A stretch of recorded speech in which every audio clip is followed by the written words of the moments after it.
Well, hi everybody. Welcome. Thank you for being here, and welcome to the Dream Agent Academy YouTube podcast, whatever you want to call it. So, in today's video, we're going to be talking about something that is very important. We're going to be talking stripping down all the strategies that already existed and that most life insurance and uh, financial consultants use, and we are going to expose that. Once we talk about it and give you some numbers, we're going to expose it to the alternative. What is the alternative, which is the organic approach? So I would love to have you bear with me because there are a lot of numbers that I would like to show you, and I would like to share my presentation with you. So if you don't mind, let me go ahead and share this presentation. Cool. So before I go on and start talking about comparing the two and giving you the, the, the, the thinking behind using organic marketing, I want you to understand something. We are not advocating or we are not putting down whatever life insurance agents are already using in terms of buying leads or setting up events or putting cold calls or whatever, what have you. However, what we are saying that there are new ways that you can use in order to break through the ceiling that you already reached. And that's what we are trying to do.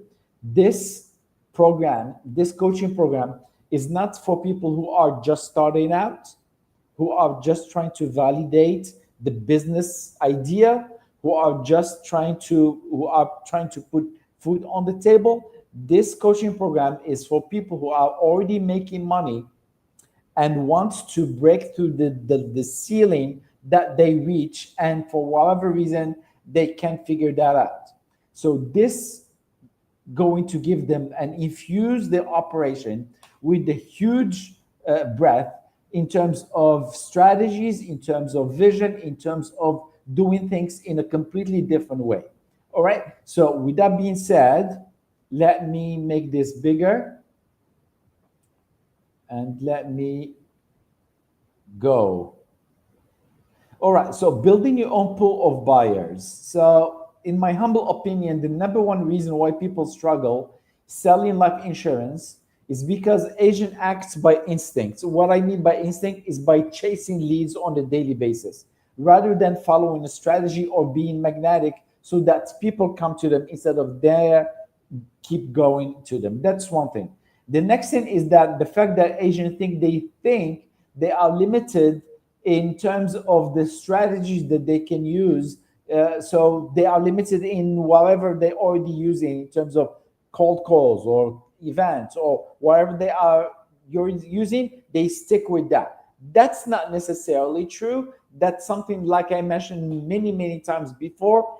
Those ideas and those strategies are strategies to help infuse momentum into your system and get you some concrete results, some making some cash so that you can quickly move into building leverage. The goal is to have leverage over your audience.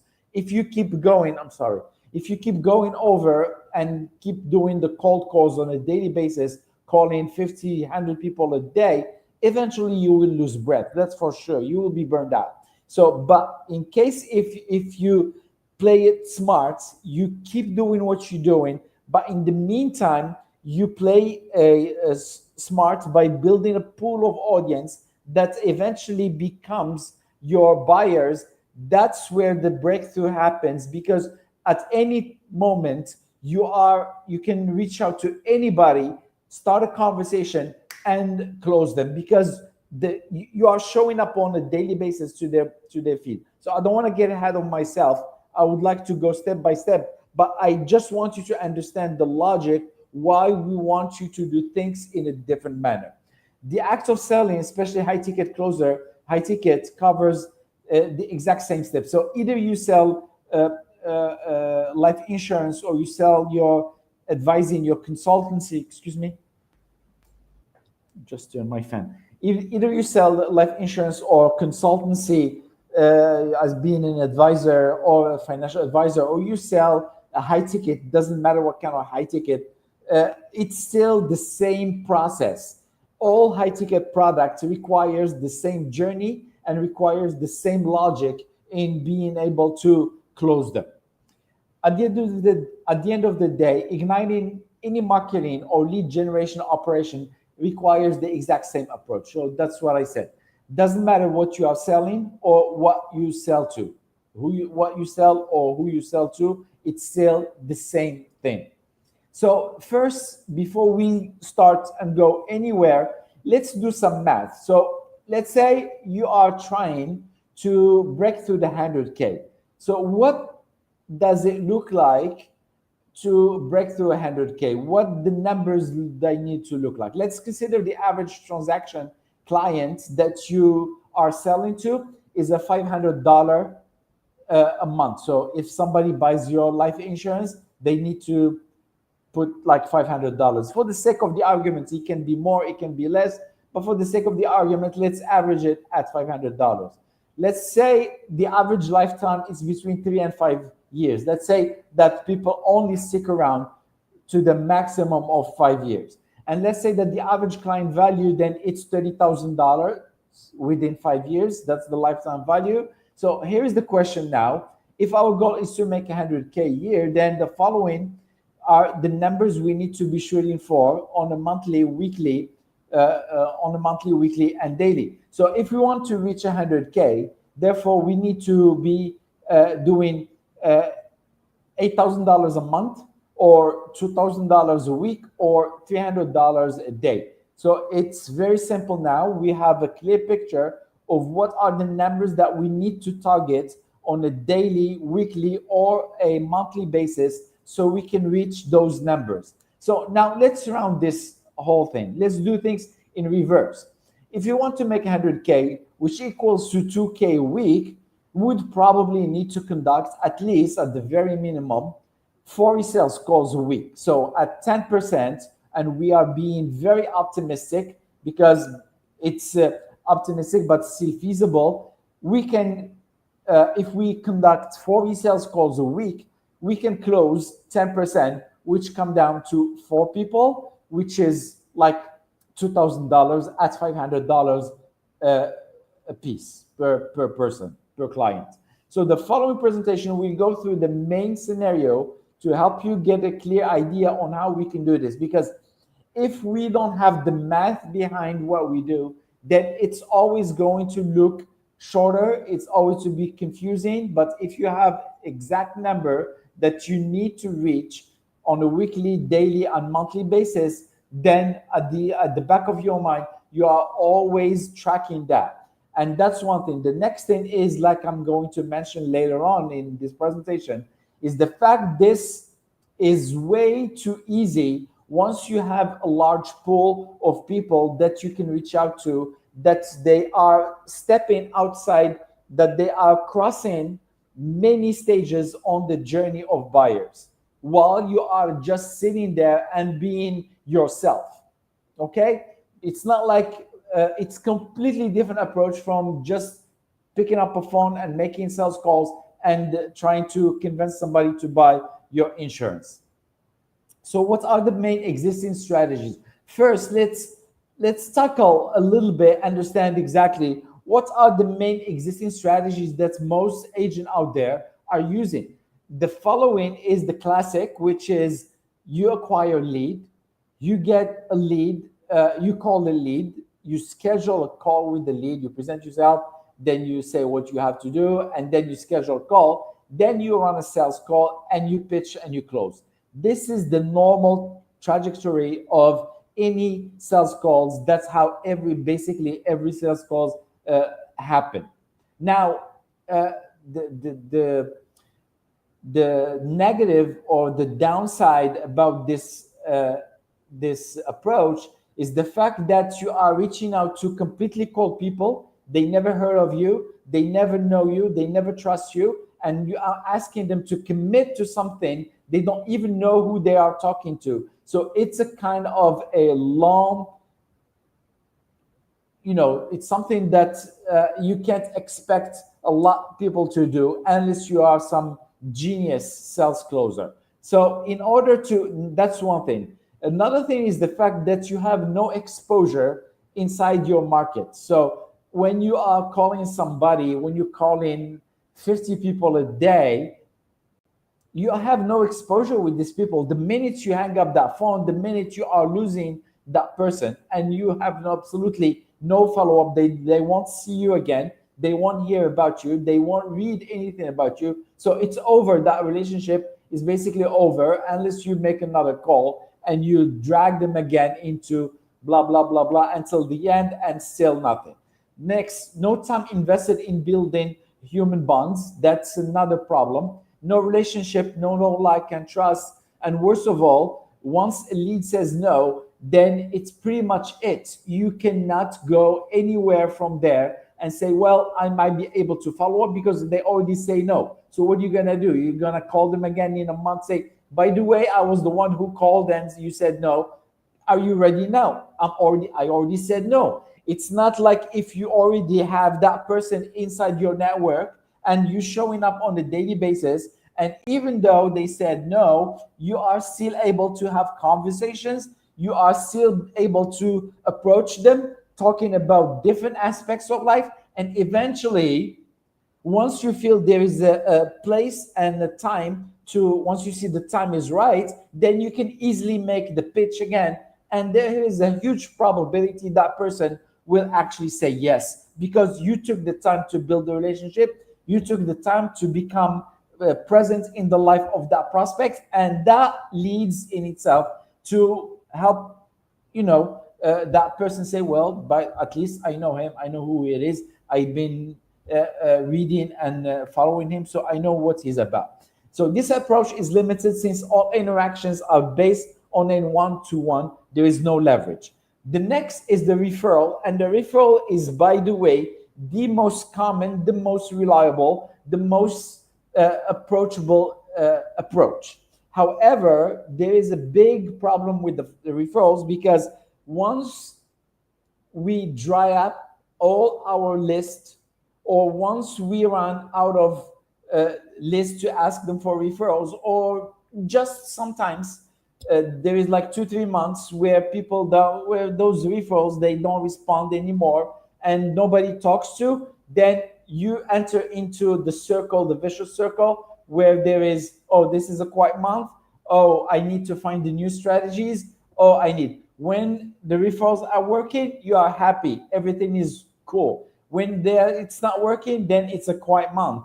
And when and that lead you automatically to start looking for new tactics and try to find new approaches to selling. And that's what we want. We don't want to happen, because we want to always have somebody in the pipeline that is ready to make that purchase. Next, so referral isn't something we can rely on at times. Plan to build true business. Yes.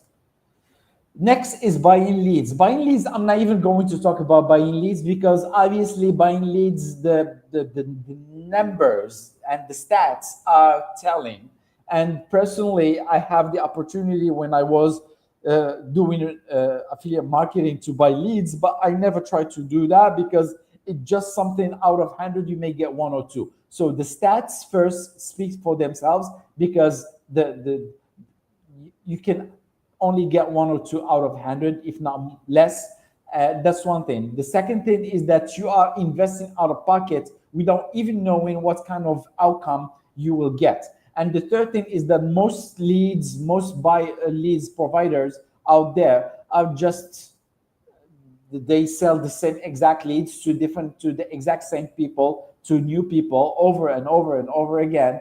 And at the end of the day, you are buying a lead that is either dead in the water, or he's been approached a million times and he's not interested. So instead of buying leads or doing referrals or doing cold calls, I'm not saying these strategies are bad. I'm saying instead of relying solely on these practices, I would suggest that moving into building an organic operation is a great bet. And this is why. So let's sum up the situation. When using classic tactics, basically, this is what I said. So basically, you may be great at delivery and closing, but invisible in your market. And what good does it make anyway? So you can't build a growth operation, an operation that is for sure is going to grow by using strategies that are never predictable. You heavily rely on referrals when you draw out resources. It's not fun. You limit your reach since you are acting like a closer, completely ignoring marketing, either because you are busy, because you think it's not worth it, or because you're shy. Doesn't matter what it is, it's still not a good choice. By choosing to ignore marketing, you are automatically putting yourself in obscurity since no one knows you exist outside your small circle. So here's the point. We live in a time of attention where they're not necessarily a person with a good product is the one who's able to sell the most. Rather, those who can make more noise will have the upper hand selling more.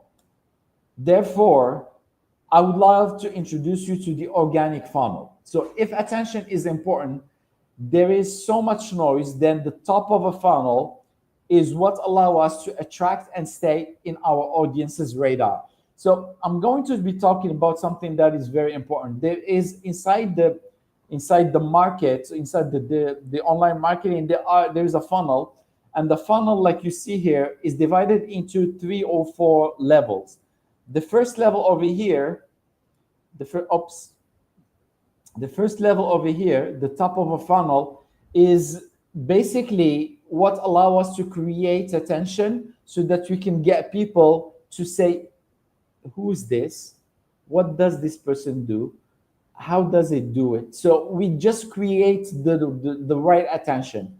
When we move into the middle of the funnel, we are actually moving people into a very serious level where we actually get people to say to come to your network, to become part of your network, and to start interacting with you and hearing and listening to what you have to say on a daily basis. Bottom of a funnel is basically when you are pitching somebody and closing, and the post funnel, it's once they purchase, and later on we'll talk about that later. So this is basically the levels of the funnel of any funnel out there. However, the organic funnel, how it works is the following. Basically, all we have here, we have the 3 levels how we get traffic. We have either we have organic traffic by putting posts on your social media, by putting YouTube videos, by sending long videos. It doesn't matter what you're doing, it's organic. By the next thing is by using paid traffic, so you can use paid ads, or basically by using other people platforms, or by having interviews and using other people's platform. This is a very solid way once you reach a certain level of recognition. Now that we understand what we are going to use specifically in terms of the traffic driver, then it's easy to get the top of a funnel laid down. So we can choose based on the top of a funnel. We choose it based on who is our dream customer and where they are located. If we are selling, for example, to plumbers, or if we are selling basically to, I don't know, to accountants, then the plumber will probably be hanging out on Facebook. If we are selling to accountants, then LinkedIn will be probably the place where they're hanging out. So based on where your customer avatar hang out, we go and we start occupying that space. And the goal here is to generate awareness, familiarity, and this has a width focus. We don't care too much about deep focus. We care about the width of the focus, so that the most attraction we get, the better we are able to grab attention.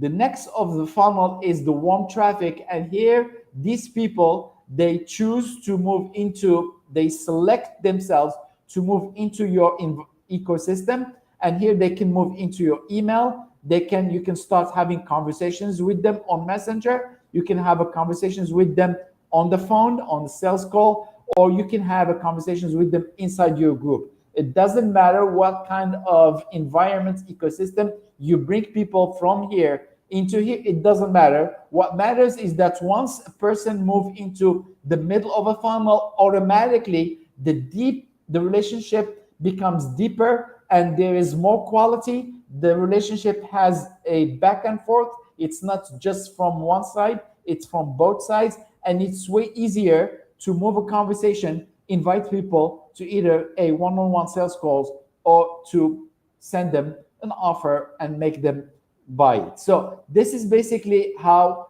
the whole operation of an organic approach works.